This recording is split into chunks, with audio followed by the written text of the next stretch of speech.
اللہ کی رضا کے سامنے اپنی انا کو مقدم رکھنے والوں، تم مکر کرنے والے ہو، لیکن میرا رب خفیہ تدبیر چلنے والا ہے۔ اور جس طاقت کے اوپر تم کو مان ہے نا، رب کریم تمہاری اسی طاقت کو تمہارے اوپر عذاب بنا دے گا۔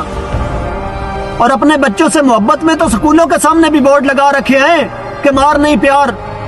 اور فلسطین کے وہ بچے کہ جو تمہاری بھی جنگ لڑ رہے ہیں، ان بچوں کی لاشوں کے ٹکڑے دیکھ کر اپنے بچوں کے ساتھ سکون کی نیند کیسے سوتے ہو یار؟ عاصم منیر صاحب، ان تازہ خداؤں میں سب سے بڑا وطن ہے، اس کا جو پیرن ہے وہ مذہب کا کفن ہے۔ مت بھولیے یہ ملک ہم نے دین اسلام کے نام پہ حاصل کیا ہوا ہے، اور اللہ کی رضا کی خاطر اگر قربان کرنا پڑتا ہے تو کرو، یہ مغرب کے لالچ میں نہ ہو۔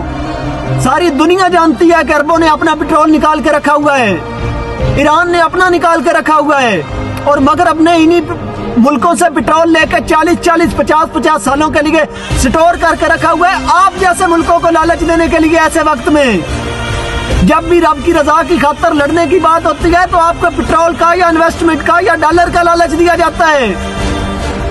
لیکن مت بھولو، رب علی کل شیء قدیر ہے، زمین سے خزانے اگانا اس کا کام ہے، آسمان سے رحمت برسانا اس کا کام ہے۔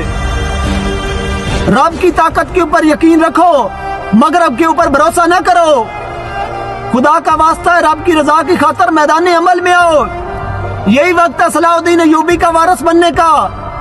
ایک بھی پاکستانی ایسا نہیں ہے جو آپ کو اس وقت نہ کہہ رہا ہو کہ فلسطین کے اندر جاؤ اور قبلہ اول کا دفاع کرو۔ کس وجہ سے رکے ہوئے ہو آپ؟ کس قوم کے لیے رکے ہوئے ہو؟ ساری قوم یک آواز ہو کے آپ کو کہہ رہی ہے جنگ لڑنے کے لیے۔ ساری قوم کو آپ کا پٹرول نہیں چاہیے اس وقت سستا۔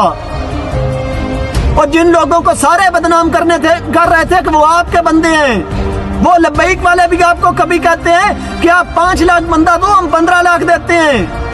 قوم کہتی ہے کہ ہم اپنے خرچے کے اوپر جنگ لڑنے کے لیے تیار ہیں، آپ کا معاشی نقصان نہیں ہوگا۔ قوم کہتی ہے کہ اپنے پھول اتار کے ہمیں پہنا دو، ہم جاتے ہیں میدان میں۔ خدا کا واسطہ ہے، میدان عمل میں نکلو، رب کے عذاب کو دعوت نہ دو۔